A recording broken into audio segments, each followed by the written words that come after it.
दादी जी, पुरुषार्थ में नवीनता लाने के लिए क्या करें? अपने में पुरुषार्थ की नवीनता तो यही है जो हमें बाप की शिक्षाएं मिली हुई है। उन शिक्षाओं को हम अपने अंदर बार बार स्मरण करें। स्मरण करने का मतलब तो उसको हम समझते जाएं कि बाबा के इन महावाक्यों के अंदर क्या रहस्य भरा हुआ है।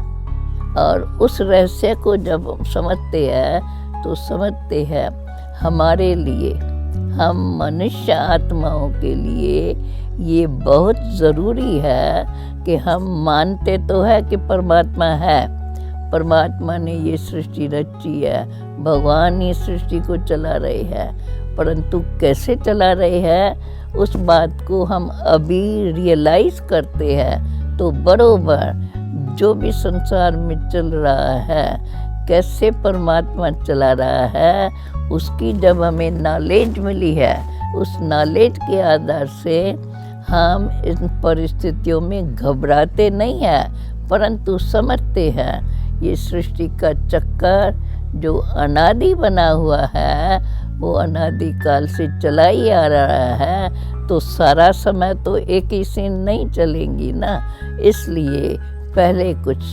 शांति रही, फिर बीच में कुछ ऐसी सीन्स आती है जो देख कर के समझते हैं अब क्या होगा, लेकिन फिर याद आता है कि नहीं, परमात्मा ने ये जो भी बनाया है, जब सृष्टि का रचता ने जो भी बनाया है उसके अंदर हमारा कल्याण ही है।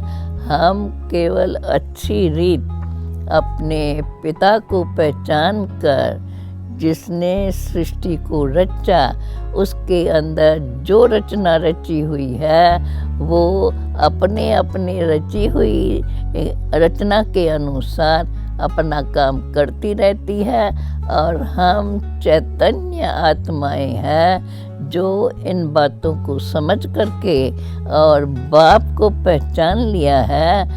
बाप के महावाक्यों को रोज़ सुन करके हमें ये विश्वास है कि ज़रूर परमात्मा जब सृष्टि में अति धर्म की गिलानी होती है, धर्म को मानने वाले भी नाम मात्र धर्म को मानते चलते हैं, बाकी तो हर एक समझते हैं इस समय क्या है दुनिया में। इसलिए माना जाता है कि अब धर्म की गिलानी, अर्थात वास्तव में धर्म माना जिसके अंदर सदा सत्य है, स्वयं के सत्य को जानना, सत्य पिता परमात्मा को पहचानना और उनकी दी हुई शिक्षाओं के अनुसार हम अपने जीवन में कर्म करते रहें। वास्तव में धर्म इसको कहा जाता है, जिससे हम सदा अपने जीवन में खुश रहेंगे। और कोई भी हमारे सामने आता है